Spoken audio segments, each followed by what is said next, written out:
Peggy 18. Hi, my name is Ashraf Ismail, Game Director of Assassin's Creed 4 Black Flag, and I'm excited to show you more of our open world locations and activities. This is by far the biggest and most diverse game world we've ever built. Over 50 major locations and more than 75 uncharted islands. In this demo, we will be jumping around to different parts of the Caribbean world and showing off some of this diversity. Here we are on Andreas Island, a coconut island with a pirate village.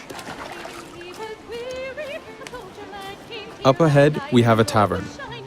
Taverns are places where you can hire crew, pay for secret information about valuable convoys, you can play mini-games, and of course, you can have a drink. To gain access to all of this, you need to prove yourself with your fists.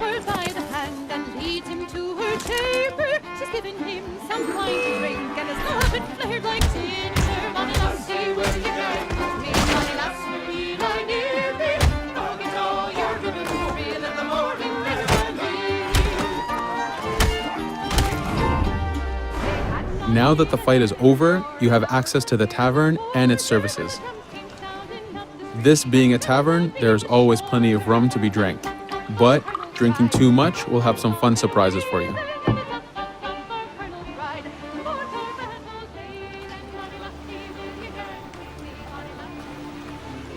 Now let's head to that viewpoint and sync up. Each viewpoint in the game is a small navigation puzzle to reach the top. Synchronizing unfogs the map, showing you nearby collectibles and activities, and it also becomes a fast travel point so that you can quickly get back here. The world is massive. We needed to make it comfortable and easy for you to get to where you want.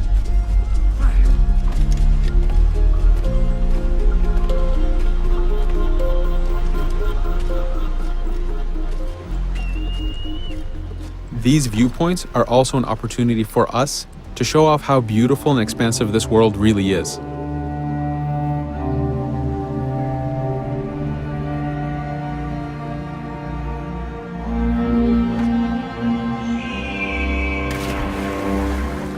Now we're heading to another important location, underwater shipwrecks. We are now able to access these locations because we recently purchased a diving bell. These are real 18th century devices that pirates and sailors used to access the underwater. Underwater is how the golden age of piracy started. Through an incredible hurricane, tons and tons of Spanish gold was lost at the bottom of the seabed. This attracted poor, jobless sailors and pirates to dive down and grab this treasure. It was important for us to include the underwater as a new environment because it was so important to the history of piracy. The underwater is full of unknown dangers and predators.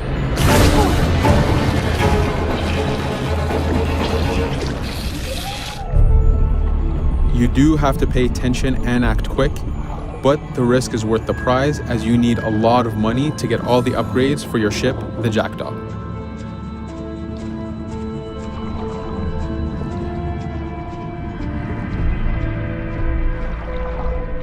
Stealth is very important even in the underwater. Here we can use the seaweed and plant life to keep yourself hidden from sharks and other dangers.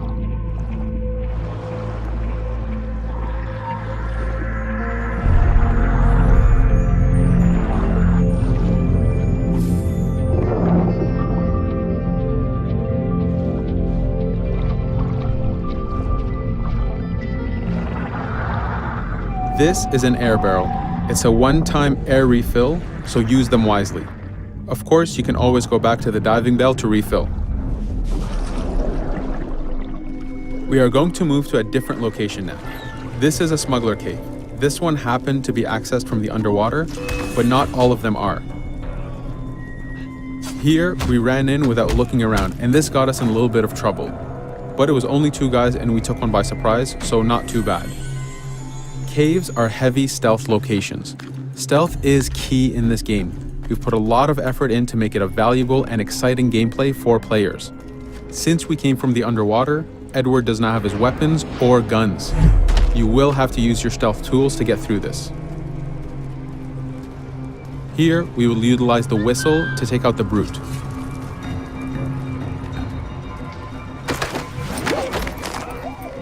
Anytime an enemy is taken out, they will drop their weapon for you to use.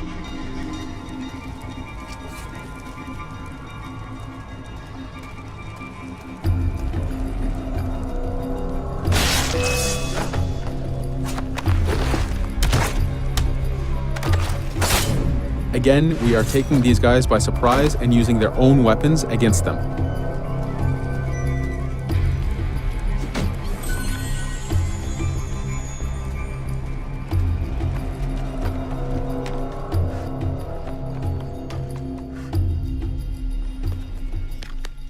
Using just your fists keeps things quiet.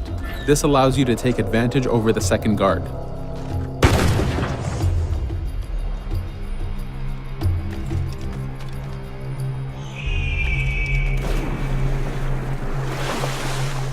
Up to this point, we've been doing a lot of pirating. This has attracted the attention of pirate hunters. This is fed back to you with the clashing swords above the health bar. This is a first level hunter after us. You can push the wanted system to reach level 4, where you have a fleet of intense aggressive hunters after you. The horn you heard indicates that this is a charger type ship. This ship is all about getting close and ramming. Each ship type has a unique sound associated to it, the scariest being the war drums of a man of war. Your first mate, Adewale, is always giving you helpful advice and feedback. The chain shot is a stun weapon. Hitting ships slows them down.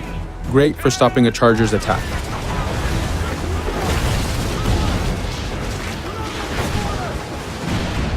As the masts come down, we can start a boarding. We need to take out 10 crew members to win the boarding. Of course, we can do it any way we want. In this case, since this is a smaller ship, the swivel gun is very efficient.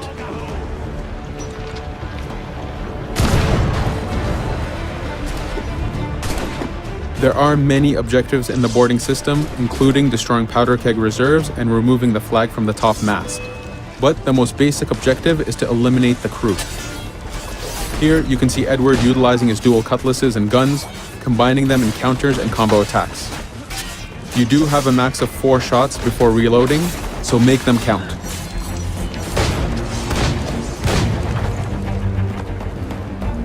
Plundering a hunter allows you to send a very powerful ship to your fleet.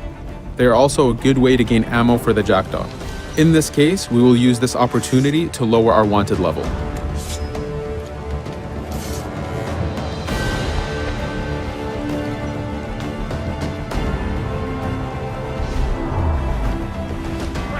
A very important new activity in Black Flag is harpooning. Historically, pirates harpooned as a source of income. Ready the whaleboat, lads.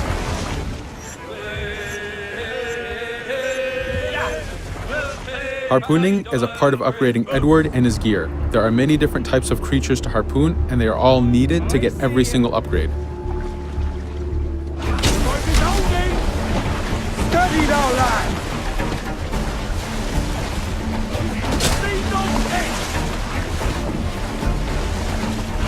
Success!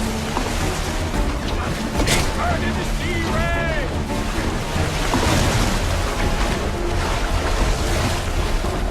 It's weakening! The blast has torn the rope! Stay sharp, lads. This is one of the smaller harpooning targets. Just imagine taking on a great white shark or a blue whale.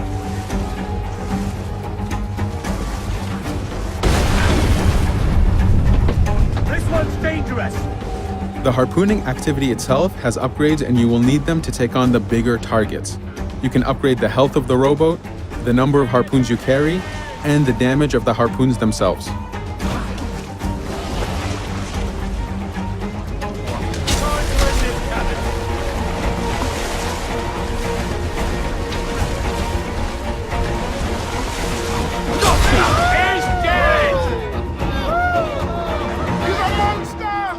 This was just a tease of the activities and locations. There is tons more for you to experience. Thank you for watching.